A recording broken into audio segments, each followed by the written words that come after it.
Hey, anyone notice something weird? Like something odd is happening with Spyro recently?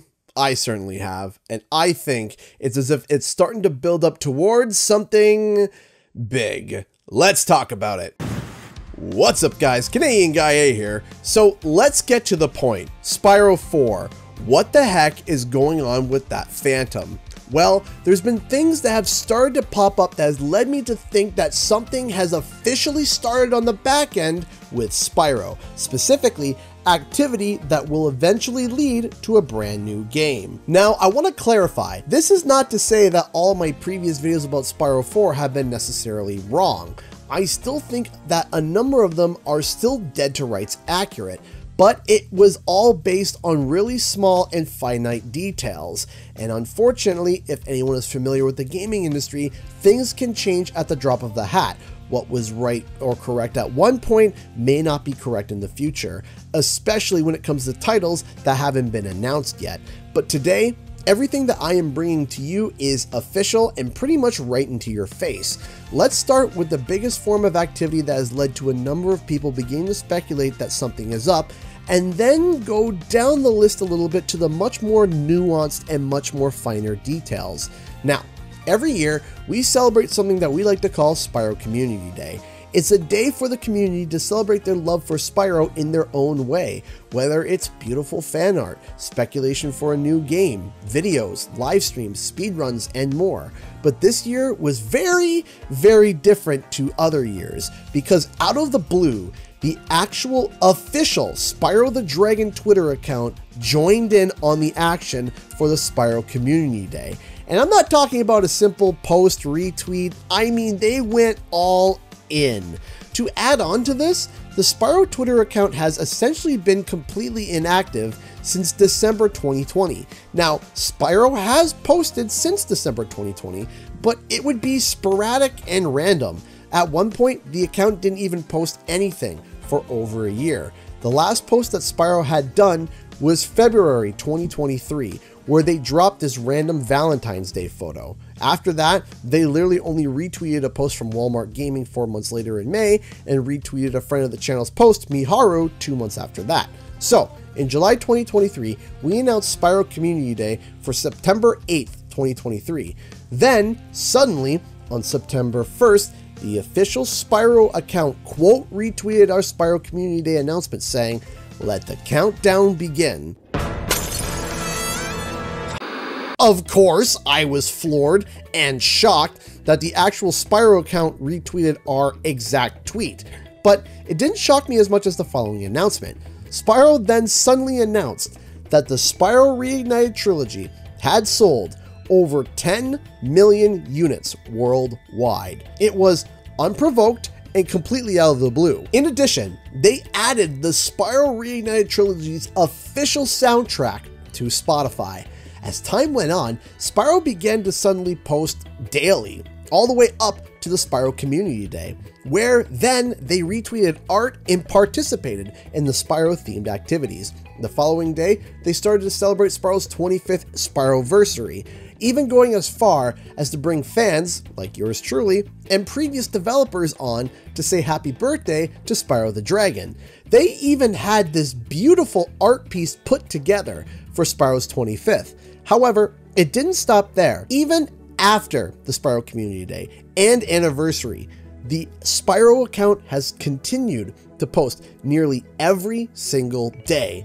But Twitter wasn't the only account that had some attention. Spyro then would go on and make an official, verified TikTok and Threads account. Now, if you don't know, it does cost money to get your brand literally immediately verified. Now, there is significance to all of this, but I have to explain something else first. Recently, there was an interview conducted by Screen Rant that definitely brought up some questionable quotes that seems to allude to a couple of things. Screen Rant sat down and spoke to Paul Yan, the creative director at Toys for Bob, and Stuart Copeland, the original composer of Spyro. Honestly, it's a great interview, and I invite everyone to go and read it, but there are two segments I want to focus in on. The first segment is in reference to Spyro selling over 10 million copies, and how Paul felt when he saw that stat. Quote, It's an indication that there are a lot of people who are enjoying this game that I had a hand in, and that's an incredible validation. I think that it's also an inarguable point that there is a sizable group of players and fans that are excited about Spyro and believe that he's relevant today. It's inspired a lot of conversation and discussion about what might come next, and that's all exciting to me. Then, the follow-up question is simply bouncing off of that final sentence that Paul said. The interviewer asked what kind of potential future does Paul see for Spyro, and he said, "I think the community day and this 10 million units shows that there's great demand, and on behalf of Toys for Bob, we love Spyro. Beyond that, I don't think we can say much more." Now, there is a whole bunch that can be extracted here, and we'll get back to this in 1 minute. But first, let's take a real close look at Toys for Bob's most recent project, Crash Team Rumble. Rumble is Crash's newest take on multiplayer action. When the game was data mined, however, upon release, 3 playable characters were discovered that were definitely interesting: Spyro, Ripto, and Allura. However, as Season 2's roadmap dropped, it was announced that Ripto would be the only playable character coming to Season 2. But how does that make any sense? Why is Ripto coming, but not Spyro? However, if you look at the top right corner of the calendar for Season 2, we can see a tiny sneak peek of the purple lad's tail. Now, we are only seeing his tail because it's most likely that Season 3 is when we will see Spyro revealed as a playable character. Additionally, in the data mine of Crash Team Rumble, when you look at the text strings, you can find that one of the banners for Season 2 is quite literally called "Where's Spyro at?" I think that Toys for Bob is literally taking this as a tongue-in-cheek remark. They know people are confused that Ripto is coming first, and I think that's on purpose. Now, I am going to have to admit something. We had an inkling that Spyro was going to have his anniversary celebrated, but we didn't know to the sheer size of it. Earlier this year, we saw this graphic pop up from Toys for Bob. On it was various pictures, clip art, and renders. In the top left corner, we saw Spyro soaring with a 25th graphic over his head, along with 1s and 0s behind him. Keep this in mind because we're going to swing back to this. Now, before I give my tinfoil hat input, I got one more thing to talk about to all of you. I want to swing back real quick to the 10 million sales stat. When the 10 million sales stat dropped, a bunch of articles from varying news sites reported this amazing achievement. But there was one article specifically that I want you to pay attention to. Also, shout out to Abdul the Arabic guy for pointing this out to me and it leading down a small rabbit hole for him and I. When the news broke out about Spyro's sales, there was only one news article that was retweeted by the official Spyro account, which was from a major news site as well, Nintendo Life. When you go and read the article, there are 2 immediate eyebrow-raising flags. Right away, the secondary subtitle says, "Can we have a true Spyro 4 now?" Yep, it's just right in your face. Then, not so far down the article, it says, with 10 million units sold, at least going by Activision estimates and reports, it's safe to say fans still love Spyro, and it has many people clamoring for a true 4th game in the Spyro series. It happened for Crash Bandicoot after all, so why not Spyro?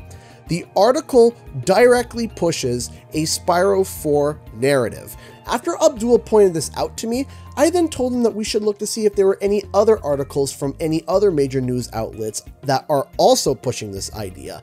While some of them do mention the potential of a sequel and speculate briefly on whether or not it's coming, none of them say Spyro 4 directly, and none of them mention it a number of times throughout the article. So the one article that the official Spyro account retweets is the one that pushes for Spyro 4 the most. That to me raises a little bit of an eyebrow. So by this point, you may have already developed an opinion on what's going on, and I wanted to connect some dots to tell you what I think might be potentially happening. First off, Spyro announcing that it sold over 10 million units out of the blue is a confidence booster and a naysayer crusher. The statement of Spyro didn't do well enough gets absolutely destroyed. Additionally, when you pair Paul's statement about Spyro hitting 10 million units sold, quote, "I think that it's also an inarguable point that there is a sizable group of players and fans that are excited about Spyro and believe that he's relevant today. It absolutely yeets the argument about Spyro's alleged poor performance. When I grow up, I want to go to the moon! Why wait? Now, Spyro jumping onto our set community day is huge, but it's also pretty self-explanatory. But within the community day announcement that Spyro himself quote retweeted, I had placed hashtags like Spyro4, and I even mentioned that talking about getting a new sequel as a way to celebrate Spyro on the community day is an option as well. Then it just so happens that on the same day the official Spyro account retweets the community day post that we set, they also retweeted only one article reporting on Spyro Reignited's 10 million sales milestone. And again, it just so happens to be the hardest pushing article in terms of a Spyro sequel, as it was the only major news site to name drop Spyro 4 directly and specifically. It almost feels like the social media manager is really active on posts that mention Spyro 4, and this is not the first time this has happened. In the past, a questions and answers was posted on the Crash Team Rumble Discord and Toys for Bob blog, answering commonly reoccurring questions about Crash Team Rumble's beta. One of the questions that Toys for Bob themselves placed in the Q&A wasn't even a question, but a statement, saying, quote, "Thanks, Toys for Bob, we're so excited for Crash 5 and Spyro 4. And they responded with, "I see what you did there." Now, this is supposed to be a commonly asked questions thread, so I went through and read all of them. Want to know how many people asked or said this statement? One person said it. And again, like I just said, it's not even a question, it's a statement. But they decided to place this official statement into an official blog post. Again, this feels like a nod towards, well, at least something. Now let's turn our eyes back to Spyro's socials. One of the more unspoken news is the fact that Spyro got a verified Threads and TikTok account. Now, getting your account verified from a cold start typically requires some cash. Another note I want to add here is that this Spyroversary post that was dropped was confirmed to be drawn by Dev Madan, who is the current leading art director at Toys for Bob. Again, time and money was invested into this piece by Dev Madan, and into getting those accounts officially verified with literally 0 followers. So why would all of this be done if Activision didn't have a product to eventually push? Why spend thousands and thousands of dollars for social media accounts for something that doesn't exist nor has a product to push? Also, beforehand, Spyro's social media presence was about as present as that weird uncle that you would see only on Christmas every year. Especially compared to now, where the account is posting almost every other day, I think there's a brand relevance thing going on here. They want people to see the brand being present. Why would they want that? Because there might be a sizable product in development, which leads us to the post Toys for Bob had at the start of the year.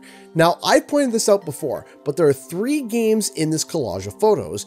2 of them are confirmed projects that Toys for Bob has been working on, which is the Crash Team Rumble logo and Shooty Shooty Bang Bang Call of Duty Man.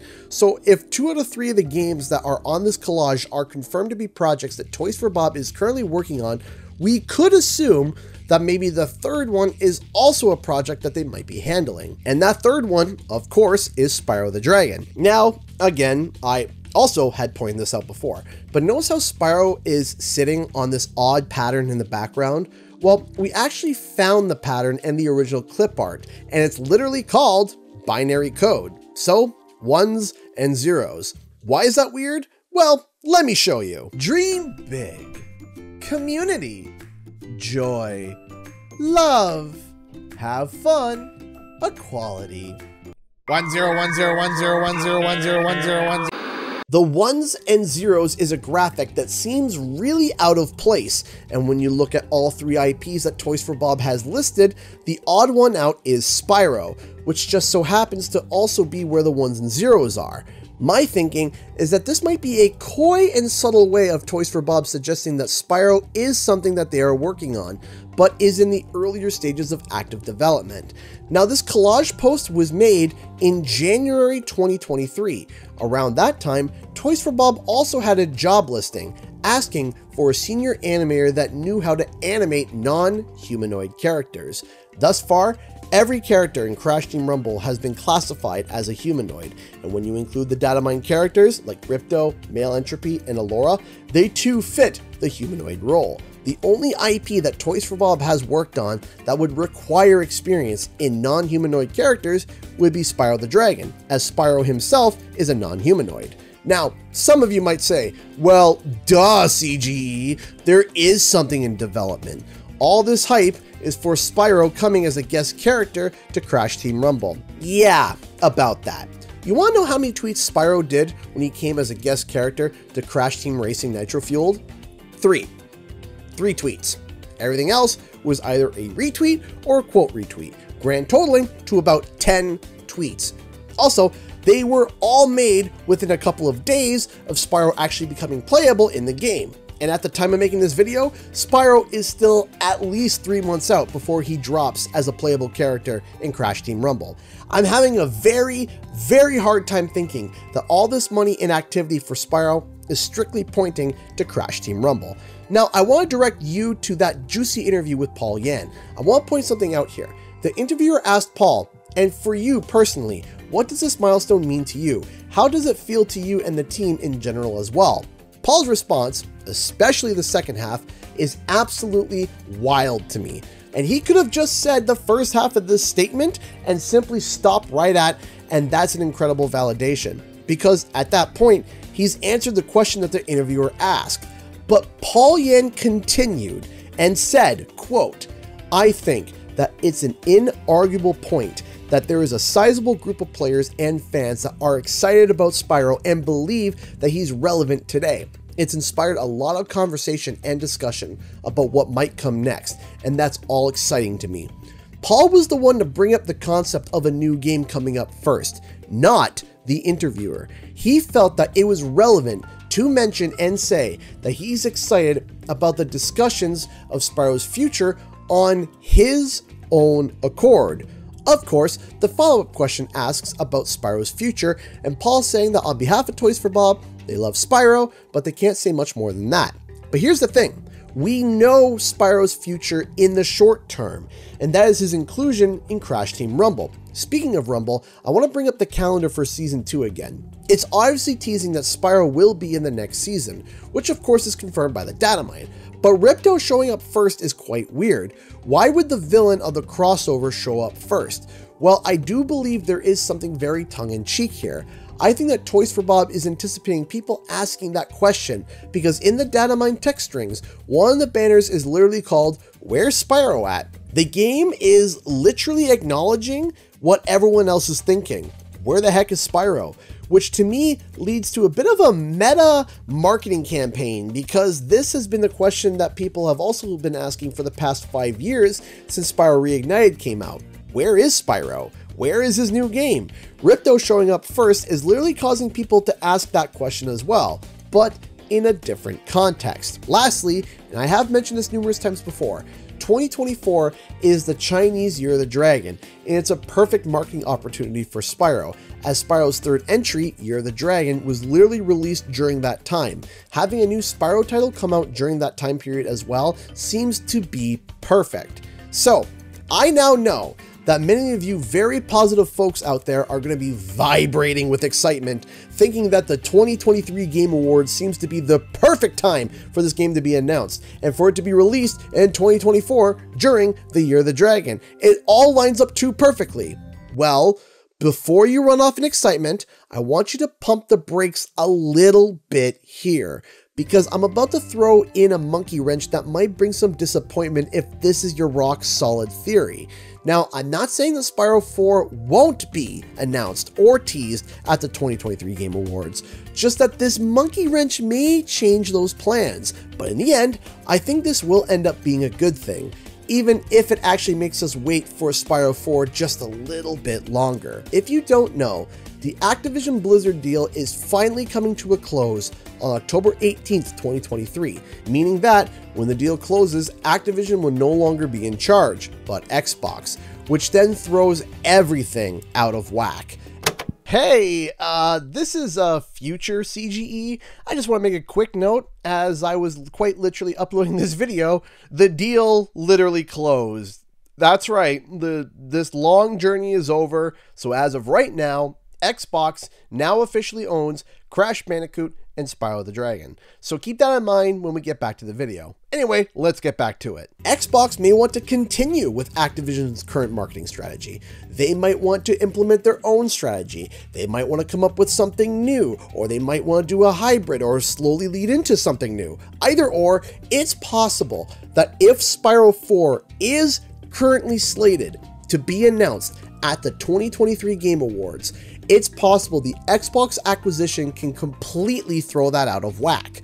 All the hints and patterns that we used before may now be null and void, or they still may be just as important. We really don't know. Now, before people say, "Oh, look at what happened with Banjo and Conquer. Xbox is gonna kill Crash and Spyro just like them." Yeah. It's been confirmed a number of times that Phil Spencer lets the studios choose what they want to develop, and he has said that a new Banjo or Conquer is up to Rare, and the head of Rare himself has said he really isn't interested in revisiting Banjo or Conquer. So, once again, I say to that argument, but with that exact same argument, I can say this. Back in 2022, the Washington Post interviewed Phil Spencer about the Activision Blizzard buyout. In the article itself, it actually quotes Toys for Bob as an example of a studio that was ordered to start working on Call of Duty, even though they had a more colorful past, like working on Skylanders, Crash Bandicoot, Spyro, etc. Now remember, for context of this article, it was written before Crash Team Rumble was announced. Quote, Microsoft's pending acquisition of Activision Blizzard also means owning the rights to many creations from gaming's past, including Crash Bandicoot, the original Sony PlayStation mascot. There's also the influential and popular Tony Hawk skateboard series and beloved characters like Spyro the Dragon. Toys for Bob, one of the studios working under the Activision Blizzard banner, successfully launched games like Crash Bandicoot 4, It's About Time, but was later folded into supporting Call of Duty games. Spencer said the Xbox team will talk with developers about working on a variety of franchises from the Activision Blizzard vaults. Quote, "We're hoping that we'll be able to work with them when the deal closes to make sure we have resources to work on franchises that I love from my childhood and the teams really want to get," Spencer said. "I'm looking forward to these conversations. I really think it's about adding resources and increasing capability." Now, for the final time, look at all the activity that the Spyro account has been on recently, and look at Paul Yan's quotes. I think that it's also an inarguable point that there is a sizable group of players and fans that are excited about Spyro and believe that he's relevant today. It's inspired a lot of conversation and discussion about what might come next, and that's all exciting to me. Followed by, I think this community day and this 10 million units shows that there's great demand. And on behalf of Toys for Bob, we love Spyro. Even if in the most unlikely scenario and event that there is no Spyro in development at this moment and time, Toys for Bob has shown, without a shadow of a doubt, that they love Spyro and would seemingly want nothing else than to develop a brand new Spyro title. Heck, Paul Yan is Toys for Bob's chief creative officer and co-studio head. He is literally a gigantic factor in what creative direction the studio goes, and he has mentioned in the past that if he could choose, he would give Spyro a new sequel along with Banjo-Kazooie. Then, tie that with what Phil Spencer said in regards to other Activision studios working on other IPs beyond Call of Duty, quote, "We're hoping that we'll be able to work with them when the deal closes to make sure we have resources to work on franchises that I love from my childhood and that the teams really want to get." It's almost with lockdown assurity that Spyro 4 is going to happen.